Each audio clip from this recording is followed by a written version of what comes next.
Salut à toutes et à tous, bienvenue sur la première chaîne des sports d'Afrique. Le rugby est un sport peu connu au pays des hommes intègres. Cette discipline est considérée comme un sport des hommes valides. Pour parler du défi et perspectives du rugby au pays des hommes intègres, je m'en vais à la rencontre de mes invités. À tout de suite.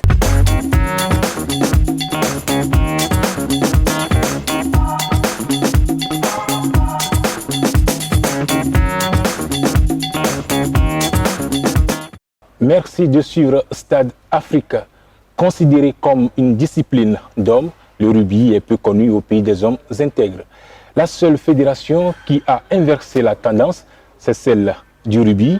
Elle a une femme à la tête de cette fédération. Chers téléspectateurs, je reçois pour vous, depuis le stade du 4 août à Ouagadougou, Roland Boro, présidente de la fédération burkinabé de rugby, et Seydou Maïga, directeur technique national. Chers invités, soyez les bienvenus dans Club Africa. Merci. Alors, Madame la Présidente, dites-nous comment se porte le rugby au Burkina Faso. Le rugby au Burkina Faso, comme vous le constatez depuis ces dernières années, se porte à merveille, de mieux en mieux. Et de plus en plus, il y a de la visibilité, il y a des compétitions de jeunes, des compétitions féminines. Donc on peut dire que ça va, même si encore il reste beaucoup à faire. Ok, merci Madame, on vient de vous écouter, mais nous allons également suivre quelques propos recueillis dans le reportage. Je voudrais donc saluer le dynamisme de Madame la Présidente du rugby. Ce sport qui est tout nouveau dans notre contexte se développe au fur et à mesure grâce justement à l'engagement de la présidente mais également des membres de son bureau. Oh, malheureusement le rugby est au stade embryonnaire comme j'aime si bien le dire. Mais les choses sont en train de se mettre en ordre petit à petit. Il y a une nouvelle fédération qui est dynamique, qui est en train de se battre pour qu'on puisse atteindre l'échiquier international. Bon, on s'entraîne chaque jour, on essaie de faire des matchs amicaux entre différents clubs. Et après le championnat, il y a le TIREC qui a été installé, le tournoi international des équipes championnes. C'est le prochain championnat après le championnat national. Donc on essaie de se préparer pour ça. Mais alors, on est arrivé il n'y a pas longtemps au Burkina, donc déjà on ne s'attendait pas à ce qu'il y ait autant de ferveur au niveau des jeunes, et essentiellement les filles, parce que généralement on part du rugby comme un sport de garçons, mais effectivement ici il y a de nombreuses filles qui s'intéressent et on ne peut qu'encourager ça. En ce moment la fédération fait un très bon travail. Bon, moi je suis arrivé dans le rugby il n'y a pas très longtemps. Donc je n'ai pas un recul suffisant pour pouvoir juger, mais de ce que j'ai vu, de ce que je suis venu trouver et de l'évolution pendant ces 2 années, je trouve que quand même les choses évoluent franchement. Parce que quand moi j'arrivais au rugby, il n'y avait pas de tournoi de moins de 18 ans. Et ça fait la 2e édition qu'on vient de finir. Et moi je pense que la fédération est engagée à aller de l'avant. Et on ne peut que soutenir cette dame qui se bat vraiment aux côtés des jeunes pour faire avancer la discipline. On ne peut que soutenir cette dame qui se bat pour faire avancer cette discipline. On vient de l'écouter. Alors Madame, présentez-nous brièvement votre fédération. Bon, le rugby, la fédération burkinabé de rugby compte 14 clubs affiliés, 3 clubs en voie d'affiliation, dont 4 clubs féminins et 2 clubs mixtes. Et il y a également des associations qui œuvrent aux côtés de la fédération comme l'association Gungen Grenoble, l'association Rugbyna Faso et Terre en Mêlée qui vient de faire son entrée tout récemment. Ok. Monsieur Maïga, vous êtes le directeur technique au sein de cette fédération. Dites-nous comment l'accompagnement technique se fait sur le plan national avec les équipes du rugby et combien d'équipes du rugby on a ici au Burkina? Bon, je commence par la dernière. C'est dire que nous avons effectivement 14, comme elle a dit la présidente, 14 clubs affiliés et d'autres clubs qui sont en instance, accompagnés par des associations qui sont plus ou moins dans la petite enfance et puis bon, les orphelinats, etc. Voilà. Maintenant, de l'autre côté, vous pouvez reprendre un peu votre question là. J'ai demandé au niveau comment l'accompagnement technique se fait. Bien, à ce niveau, vous savez que pour tout club, si nous ne parlons pas de technicité, ça serait un peu difficile parce que c'est une discipline qui est très technique. Et si bien qu'au niveau des clubs qui effectivement sont affiliés au niveau de la fédération, nous avons effectivement un programme de formation et aussi des accompagnements, des visites de terrain de temps en temps. Maintenant, pour la formation en tant que telle, vous savez que nous sommes affiliés à la structure mère de l'Afrique, ne pas dire Rugby Afrique. Et c'est Rugby Afrique effectivement qui nous accompagne dans ce domaine pour la formation à l'international. Si bien que nous avons des encadreurs qui nous viennent et au vu justement de nos besoins et dans le domaine dans lequel nous voulons ce suivi-là, effectivement il y a cet accompagnement qui est fait. Mais à l'interne aussi, nous avons un accompagnement avec des personnes qui viennent de façon de bénévoles, qui viennent aussi, qui nous accompagnent et nous essayons de relever ces niveaux. Mieux, il y a aussi un autre cadre plus ou moins approprié. Nous avons l'Internet sur lequel nous demandons aussi ceux à qui nous donnons la formation d'aller sur Google et ils tapent. Nous avons cette institution aussi qui accompagne au niveau de World Rugby. Donc si bien que bon, l'un et l'autre font que bon, les gens sont plus ou moins outillés. Mais ce qui est sûr, c'est qu'il faut retenir. Il faut retenir que une fois par an au moins, les gens sont plus ou moins outillés pour la formation. Voilà. Je me retourne vers madame. Vous êtes la seule femme qui est présente parmi les présidents des fédérations. Dites-nous comment est-ce que vous êtes arrivée. Parlez-nous un peu de votre parcours. Juste brièvement. Comme vous l'avez souligné, je suis la seule femme. Et au fait, je suis arrivée dans le rugby quand j'étais à l'université. Une discipline que j'ai découverte et qui m'a passionnée parce que de nature, j'aime le sport. Et je jouais dans un club de l'université, je participais à la sélection nationale, l'équipe féminine. Je dirais même qu'on est d'ailleurs les précurseurs, les pionnières du rugby féminin.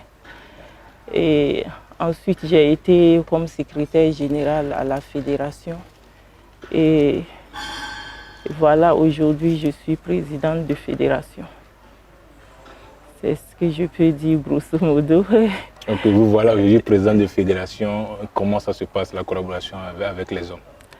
Bon, souvent difficile, mais on arrive toujours à se comprendre. Comme on le dit, en toute collaboration, souvent il y a des hauts et des bas, tout n'est pas rose. Et c'est d'ailleurs ce qui fait sa beauté. Parce que quand il n'y a pas de difficultés, il n'y a pas, de mérite, quoi. Donc, je peux dire que ça va. Globalement, il n'y a pas de souci. On arrive à se comprendre. Ok, merci bien. Le ballon ovale, c'est-à-dire le ballon du rugby, qui n'est pas accessible comme le football. Comment est-ce que vous arrivez à faire la promotion de cette discipline? Est-ce que vous arrivez à le faire aisément? Bon, comme vous-même vous l'avez constaté, un ballon qui n'est pas disponible dans le pays des hommes intègres, c'est une grosse difficulté. Mais fort heureusement, Rugby Afrique et World Rugby tient compte de ces aspects et nous recevons souvent des dotations. Il y a aussi des bénévoles qui nous amènent du matériel et mieux, on est en train de voir dans quelle mesure et voir avec les équipementiers pour qu'ils tiennent compte de cet aspect. Parce que maintenant, le rugby, c'est un peu vulgarisé, la demande est forte. Donc, il va falloir songer à trouver quelque chose aussi sur place dans le pays en ce qui concerne les ballons de rugby et les dentiers, et les maillots, ainsi de suite. Parce que les maillots de rugby, c'est différent de celui des autres, ça a sa particularité. C'est différent de celui des autres disciplines. Donc c'est des aspects, en fait tout est c'est une construction qui s'est faite à tous les niveaux. Donc il faut aller pas par pas. On ne peut pas attaquer tout en même temps. Il y a des choses à la longue, on se dit, qui vont venir naturellement d'elles-mêmes. Ok, merci bien madame. Les équipementiers, j'espère qu'ils sont en train de nous suivre. On a besoin de vous au Burkina. Alors monsieur Maïga, parlez-nous un peu du championnat du rugby ici au pays des hommes intègres. Bon, je dirais que pour ce qui concerne le championnat, il se déroule très bien. Et comment il se passe? Ça veut dire que c'est à la volonté des clubs pour dire que la fédération fait passer une annonce et chacun s'inscrit. Et au vu justement de cette inscription, nous faisons un peu la programmation à la présence de toutes les équipes, ne pas dire de tous les clubs. On fait le tirage et effectivement tout est lancé. Et une fois que c'est lancé, ça veut dire que le jeu il est tiré, il faut le jouer.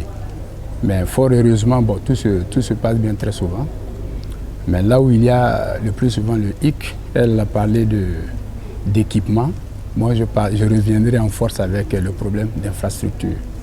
Alors justement, parlant du problème d'infrastructure, puisque les propos recueillis, on a vu que les acteurs, ils apprécient le travail que vous faites, mais vous avez besoin d'accompagnement. Mais parlant d'infrastructure, comment est-ce que vous arrivez à gérer le championnat au moment où le rugby n'a pas son propre terrain? Bon, vous savez que a priori, le Burkina, le sport phare, c'est le football. Donc nous essayons d'être un peu à l'ombre de ce sport-là. Nous ne voulons pas lui faire de l'ombre. Non, ce n'est pas notre prétention, mais nous voulons plutôt nous accrocher à ce sport-là et nous développer progressivement et leur montrer aussi aux yeux du monde burkinabé que, en plus de ce sport phare-là, il faut donner aussi la possibilité à d'autres personnes de s'essayer dans d'autres sports, surtout que chez nous, quel que soit le gabarit, quelle que soit la taille, nous prenons. Donc tout le monde, quelle que soit la forme, peut jouer au football, quels que soient les âges. Donc si bien que c'est vrai que pour le championnat, souvent nous sommes obligés de faire des demandes et même mieux, de payer même les terrains. Donc de louer. Donc vraiment ici, c'est une opportunité pour nous que Stade Afrique nous offre pour lancer vraiment ce cri de cœur-là. Si toutefois les autorités peuvent nous entendre, c'est vrai que nous étions à la lancée de l'obtention d'infrastructures, pour ne pas dire de terrain, qui allait nous revenir nous-mêmes. Mais pendant un certain temps, la chose piétine et nous souhaiterons vraiment que si les uns et les autres veulent que ce sport-là se développe, aille vraiment concurrencer aussi les autres et peut-être même engranger beaucoup plus de succès qui nous aident pour ces infrastructures-là. Parce que vous vous rendez compte, parce que nous, je dis ce qui nous tient à cœur, que le sport profite effectivement aux acteurs. Mais si, parallèlement, au lieu par exemple que ces acteurs-là profitent et que ces investisseurs aillent dans des infrastructures, vous voyez que ça cause quand même de petits problèmes. Et c'est là où nous sommes en train de... pour ne pas dire notre souffrance vient de là. Or, l'objectif premier, c'est que les acteurs premiers qui sont les joueurs bénéficient des mannes de ce rugby-là. Ok, merci DT. Madame la Présidente, vous avez un mot à l'endroit du problème d'infrastructure ou bien vous avez un projet en ce sens? Les rugbymen, les rugbywomen, à quand ils auront leur propre terrain? Comme le DTN vient de le dire, c'est vraiment une de nos grosses difficultés, les infrastructures. Si bien que quand le championnat s'approche, on se demande c'est quel terrain. Il n'y a pas un terrain fixe pour le rugby, c'est des équations. Mais on a pris le problème à bras le corps et on a contacté les mairies et il y a certaines volontés qui sont vraiment déterminées à nous accompagner dans ce sens pour l'acquisition d'un terrain de rugby. Et après cela, il faudra songer à comment faire pour réaliser l'infrastructure. Et d'ici là, nous allons lancer un appel pour que les volontaires, les partenaires qui sont à l'extérieur et qui sont des rugbyman et qui font autre chose aussi, afin qu'ils nous accompagnent pour que ça soit une réalité et que les jeunes puissent vraiment jouer sans souci. Voilà. On reste unis de prière pour que ça soit réellement une réalité. Alors, le championnat des U18 s'est déroulé récemment au stade général Aboubakar Sangoulé Lamizana à Bobo Dioulasso. Nous allons revivre la finale des U18 dames à travers ce reportage.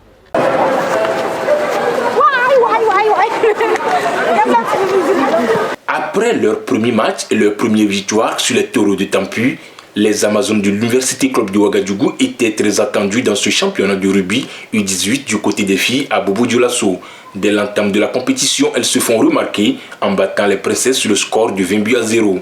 Le deuxième match de poule fut la pré-finale. Les tenants du titre, les Tigresses, ont rivalisé leur talent avec les filles du coach d'Abiré. Un match très engagé se soldant avec la victoire des Amazones sur le score de 10-5. Suite à cette défaite, les Tigresses décidaient de se focaliser sur la finale. Et comme toute attente, les deux équipes se retrouvent en finale. Une finale très chaude à la première mi-temps. Les Amazones tenaient toujours le match sur le score de 5-0. Mais une reprise des Tigresses dès la deuxième période change la donne et met les deux équipes à égalité, 5 buts partout. Un match très tendu et très serré jusqu'à la tombée de la nuit. Vraiment, une nuit pas comme les autres à Bobo Dioulasso.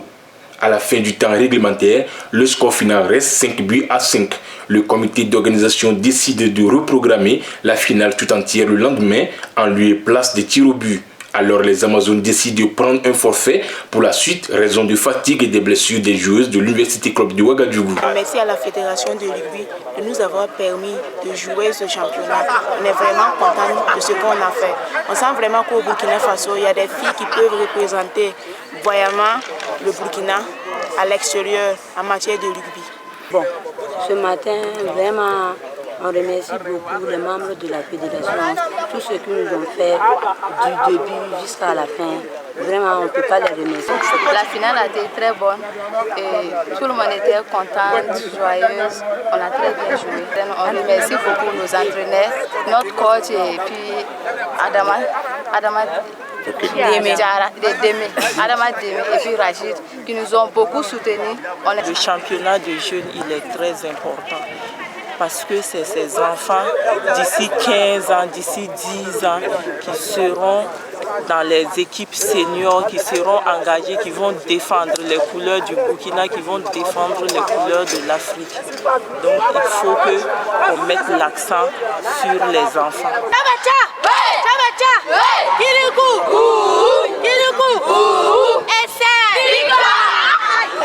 Nous avons suivi le reportage. Les filles de l'UCO ont signé leur forfait suite à la décision du comité d'organisation qui a reprogrammé cette finale tout entière le lendemain en lieu et place des tirs au but. Alors, Dété, comment vous avez vécu cette nuit à Bobo Dioulasso? La nuit, elle a été très très longue et très pénible, surtout qu'il faut décider. Mais pour toute décision, on ne peut pas décider seul. Souvent, il faut demander un peu l'avis des uns et des autres. Et c'est ce qui a été fait.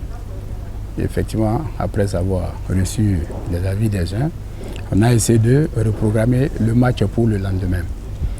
Mais il se trouve que bon, l'autre partie a décidé, compte tenu du nombre d'éléments blessés, a tenu à ne pas se présenter sur le terrain. Bon, ça c'est normal. Et je vous dis aussi que bon, c'est vrai que moi je n'étais pas tout heureux en tant que DTN, parce que pour moi j'aurais souhaité vraiment que la chose finisse et qu'on ait effectivement un vainqueur sur le terrain ou des vainqueurs, pour ne pas dire au féminin, sur le terrain. Mais malheureusement aussi, il y a la réalité. C'est vrai, les autres se sont déplacés dans des conditions très difficiles, mais il se trouve qu'au finish, lorsque nous regardons, pour la réalité, effectivement, il y avait beaucoup de blessés. Ça, c'est un. Et deuxièmement, vous êtes sans ignorer que c'est des filles pour ne pas dire les filles de UCO, c'est des filles effectivement qui sont d'une institution sportive et qui sont pluridisciplinaires. Et il se trouve également que parmi ces jeunes-là, beaucoup avaient des matchs en instance dans les 48 heures qui allaient suivre. Donc, au vu, par exemple, des blessures engrangées, quel allait être leur comportement au niveau de leur club, et mieux, comme c'est un premier essai, nous avons même souvent discuté avec certains entraîneurs pour leur permettre de faire le déplacement. Mais si maintenant, au retour, vous m'envoyez des locks pour que moi je puisse perdre mon match au football ou au handball, bon, quelles seraient après nos relations futures? Donc c'est vrai en tant que DTN. Ça m'a fait beaucoup mal, mais aussi en tant que formateur de ces élèves-là, bon, il faut comprendre quand même que bon, c'est normal, il faut l'accepter. Et Bobo a eu à gagner son match, mais je me dis que d'après elle, bon, ce n'est qu'une partie de la guerre, c'est une bataille qui est gagnée. Voilà, donc je me dis, bon, c'est normal. Mais l'essentiel est que pour moi, c'est les filles du Burkina qui ont gagné et c'est le rugby féminin au Burkina qui a avancé. C'est ce sur quoi moi je me fonde. Voilà. Ok, merci DT. Et on revient juste après la pause.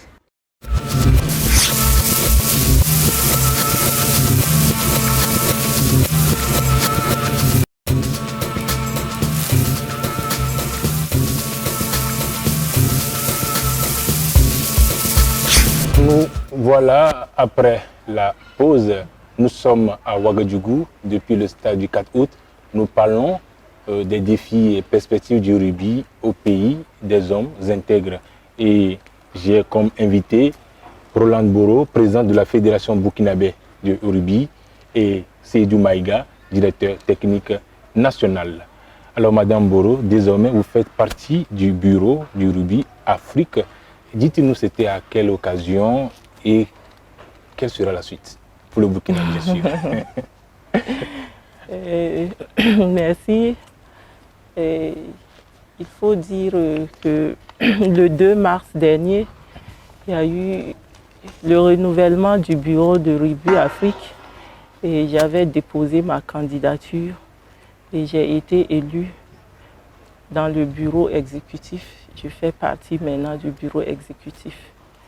Et c'est l'occasion pour moi de remercier tous les acteurs du rugby burkinabé et le ministère, tous ceux qui de proche ou de loin m'ont soutenu parce qu'effectivement il y a beaucoup de personnes qui m'ont soutenu.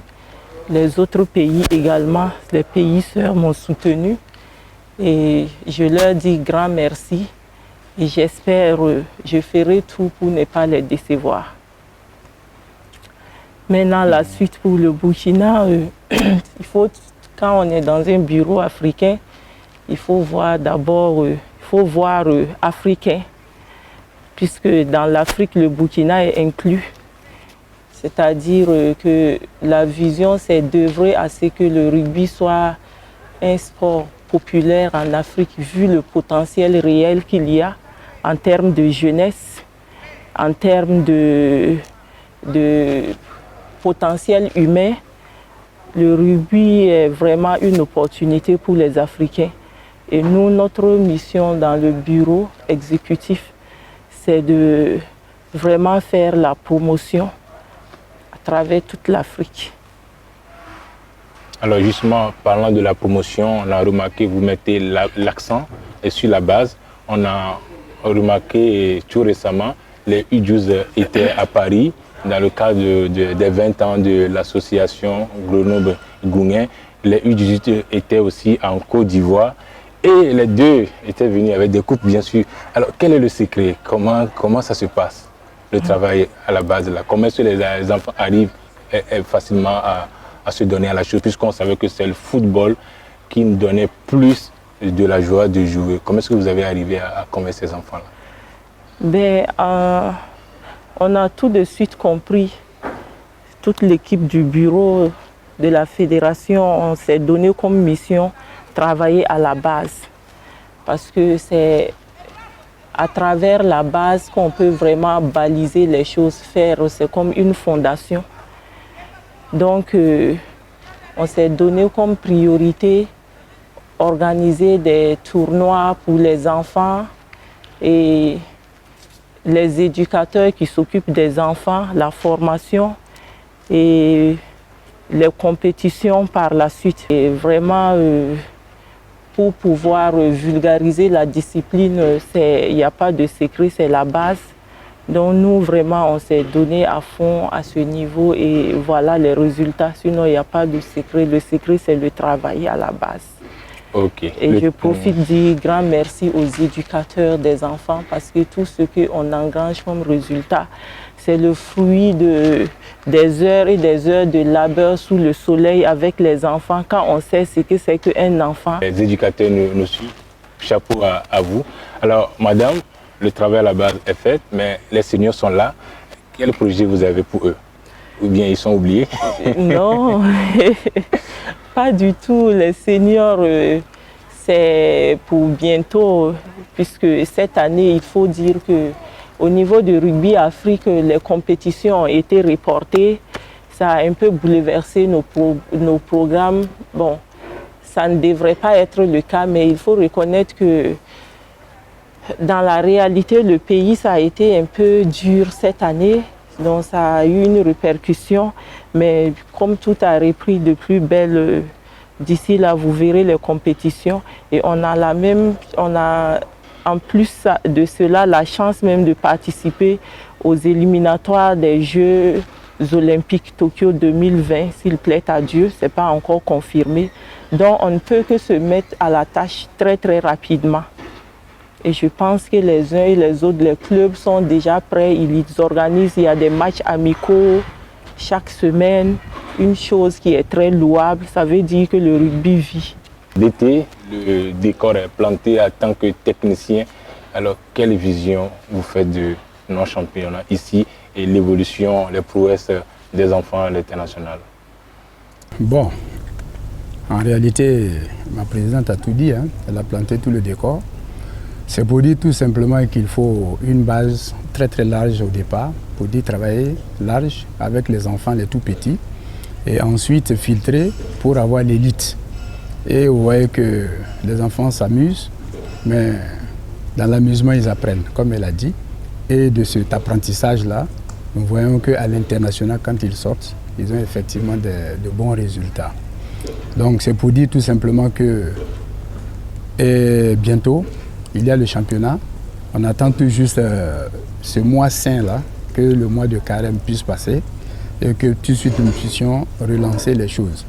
Mais il faut remarquer aussi, comme elle a dit toujours, avec les clubs n'ont pas attendu ce travail-là. C'est-à-dire que, à notre corps défendant, ils ont compris, la fédération n'a pas le temps, ou en fonction de l'international, n'a pas pu programmer quelque chose pour le moment. Et tout de suite, ils ont pris la balle au vol.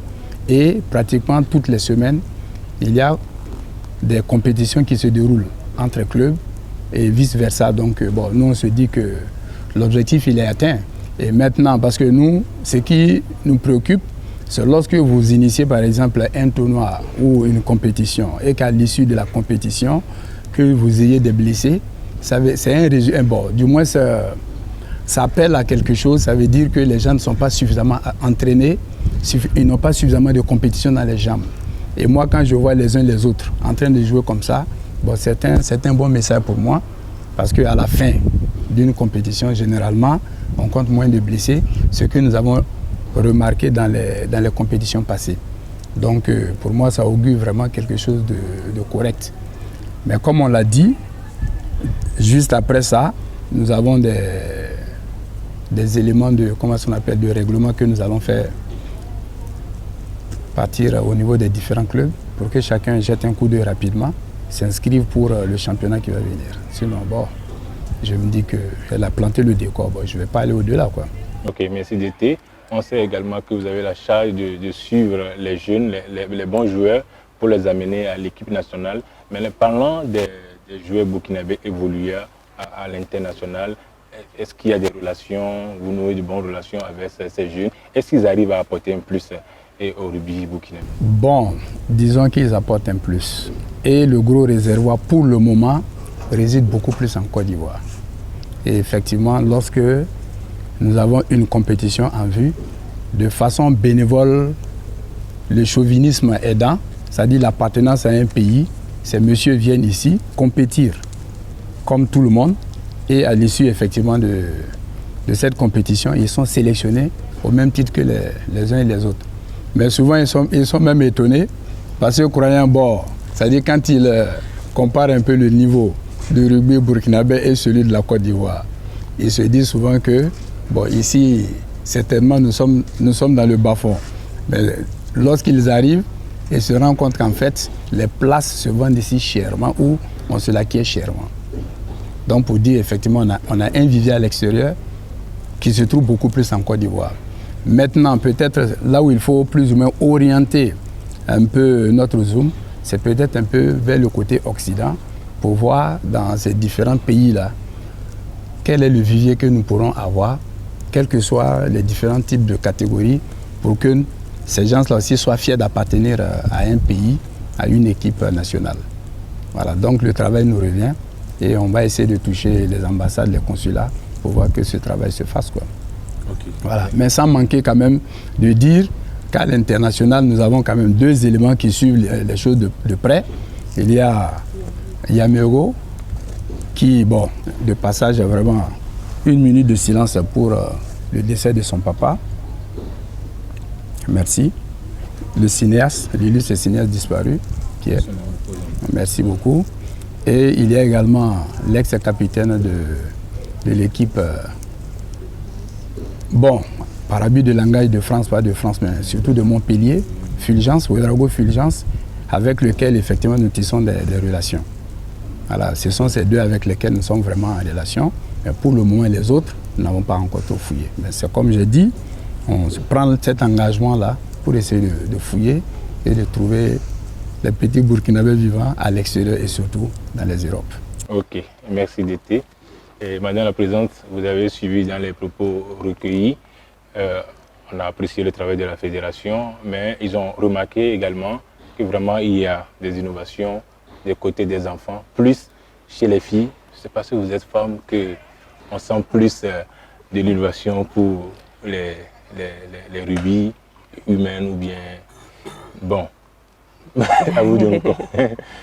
Ben non, c'est quelque chose de légitime parce qu'il y a des fédérations où c'est des hommes qui ont compris que le sport ne peut pas se développer en oubliant l'autre moitié du ciel. Donc de plus en plus au niveau dans toutes les disciplines, plus particulièrement au niveau du rugby, le rugby féminin est devenu une priorité de World Rugby et puis de Rugby Afrique parce que on a remarqué qu'il y a un grand écart entre le rugby masculin et le rugby féminin. Depuis des années, le rugby était un sport dédié aux hommes. Et ces temps-ci, on a remarqué que même les femmes se donnent vraiment et que c'est quelque chose de spectaculaire. Les gens même ont de l'engouement quand c'est des filles qui jouent et elles tiennent bon avec un très bon niveau. Donc nous aussi à notre niveau, c'est vrai que le rugby est en phase de vulgarisation. Donc on ne va pas commettre cette erreur d'oublier les femmes. Donc c'est pour cela de plus en plus on essaie de mettre l'accent sur le rugby féminin, notamment organiser des championnats féminins pour qu'il y ait beaucoup d'adhérents et ça a porté ses fruits. Ok, le thème qui nous réunit aujourd'hui, c'est défis et perspectives. Vous avez relevé le défi en jouant le rugby parce que c'est considéré comme une discipline pour les hommes. Et quel beau souvenir vous gardez quand vous étiez joueuse de rugby? Le beau souvenir, c'est à Accra, où vraiment, après avoir perdu un match contre le Ghana, et l'équipe ghanéenne je sais pas, ça me fait encore chaud au cœur. Il y a d'autres filles qui pleuraient, ils sont venus vraiment avec un esprit, les mots, tout et tout. Essayer de dire en fait, ce n'est pas, c'est juste pour s'amuser, c'est l'Afrique. Il faut qu'on aille au-delà de ça et nous, on est en train de commencer le rugby féminin. Il ne faut pas qu'on se décourage. Il ne faut pas qu'on se décourage. Et c'est vraiment quelque chose de marquant qui a fait, puisque quand on commence une discipline nouvellement, la plupart des gens, quand ils ne sont pas accompagnés suite à un échec ou bien un truc, ils décident d'abandonner. Donc c'est quelque chose que j'ai trouvé positif, cet esprit de solidarité, de communion entre les rugbyman, c'est quelque chose de fantastique. Voilà, et puis l'année qui suivait, on a organisé le tournoi au niveau du Burkina Faso et on a relevé le défi, on était à la demi-finale et tout s'est bien passé. C'est vrai que la Tunisie, c'était déjà une équipe, eux ils sont à un certain niveau, donc il fallait admettre. Donc c'est dire que depuis fort longtemps, il y avait déjà un travail qui était déjà fait. Et je profite de votre plateau pour vraiment rendre hommage, dire grand merci à monsieur Aruna Sawadogo, qui est vraiment le précurseur du rugby burkinabé, le premier président qui a abattu un gros travail. Et c'est un homme vraiment passionné de rugby et qui est toujours à nos côtés quand on a des soucis. Ils sont toujours là pour orienter le rugby burkinabé. Donc nous, on ne peut pas oublier ces hommes-là. Le rugby marche parce que tous les acteurs du rugby qui ne sont plus devant les scènes, mais ils sont toujours de l'autre côté du rideau, ils donnent leur avis, ils essaient de nous orienter, ainsi de suite. On leur dit grand merci pour ce qu'ils ont eu à faire et pour ce qu'ils feront toujours. C'est une famille, le rugby, et c'est ce qu'il y a qui est très intéressant au niveau du rugby. Quand on quitte, ce n'est pas la guerre, on reste, c'est la famille. D'été, madame a parlé, un mot pour vraiment encourager les filles qui croient que c'est impossible, parce que si on voit au sein de des fédérations ici, on a une seule femme qui est présidente des fédérations. Les jeunes filles qui sont là, peut-être il y a certains qui ont cru que c'est impossible, mais là voilà aujourd'hui à la tête, quel mot vous avez à l'endroit de nos jeunes filles qui souvent ne veulent pas prendre des engagements, qui ont peur au fait? Bon, en réalité, ce que moi je vais dire pour ces filles-là, comme elle a dit, il faut faire le premier pas. Il faut faire le premier pas et après le premier pas, vous allez juger si je reste ou si je pars. Et au rugby, faire le premier pas, le plus souvent on reste. On ne fait jamais le premier pas et reculer. C'est très difficile. Parce que je le dis, pourquoi je dis ça? Vous prenez par exemple l'équipe de UCO a été montée en l'espace de moins de 3 mois. Le coach l'avait dit. Vous comprenez? Oui. C'est à l'issue d'un coup. Et on a dit, bon écoute, le football, le volleyball, c'est tous des sports. Mais le sport n'est pas cloisonné, il est transversal. Et qui peut jouer au football peut effectivement jouer au volleyball, mieux peut s'essayer au rugby. Et mieux encore, vous avez la possibilité de faire de la lutte, de faire du judo. Ce dont le rugby a besoin. Vous comprenez? Oui. Ça dit ceinturer. On en a besoin. Mais une fois que ces filles ont compris cela, elles sont allées. Et on a dit, bon, vous avez encore un référent qui est devant vous. La présidente, c'est qui? C'est une dame. Au milieu de combien d'hommes? Mais elle s'en est sortie. Donc ça veut dire vous également, vous pouvez sortir. Vous comprenez? Donc c'est après ce speech-là, ces échanges qui effectivement, ils ont dit, bon, on va s'essayer. Mais aujourd'hui, il faut leur demander. Elle était là lorsque j'étais en train de négocier avec une dont je vais taire le nom et la discipline. Lorsque nous étions en train de partir à Bobo. La demoiselle est montée alors qu'elle venait d'être appelée en équipe nationale qui était en regroupement. Il y avait avait la passion, l'envie d'aller essayer la chose. D'aller essayer. Mais je vous dis, c'est avec une pincée au cœur que je dis à cette fille, vraiment, pour ta carrière de l'autre côté, je souhaiterais que tu n'ailles pas à Bobo. Parce que nous sommes entraîneurs, on sait ce que ça vaut. Tu peux suivre l'autre côté, aller à Bobo, mais lorsque tu vas revenir, je peux te prendre dans l'équipe de l'entraînement, mais peut-être pas dans le classement pour la sélection. Vous comprenez? Parce que tu ne sais pas ce que tu veux, tu ne sais pas décider. Mais montre à l'autre que tu sais ce que tu veux. Et effectivement, elle est descendue avec ses bagages, retournée à l'entraînement. Donc vous voyez, j'ai dit, je ne sais pas peut-être ce que nous avons, mais si vous goûtez en tout cas, vous restez. Vous comprenez? Et mieux, à la différence, il y a un terme encore qui est en train de se vulgariser, la troisième mi-temps. Elle est sortie d'où? C'est le rugby. Voilà. Ça veut dire que vous combattez sur le terrain, mais à la fin, vous êtes ensemble, vous festoyez, vous buvez ensemble. Pour dire que ça, c'est la famille. Et une fois qu'on a goûté à cela, c'est compliqué. Je vous dis, il faut toujours rester. Merci d'été. Madame, moi je n'ai pas encore goûté, mais c'est comme si je suis déjà resté. Alors, on tend quasiment vers la fin. On sait que le rugby burkinabé a un rêve. Si en un mot, vous allez nous résumer les perspectives d'avenir, qu'est-ce que vous allez dire aux téléspectateurs du Stade Afrique? Merci.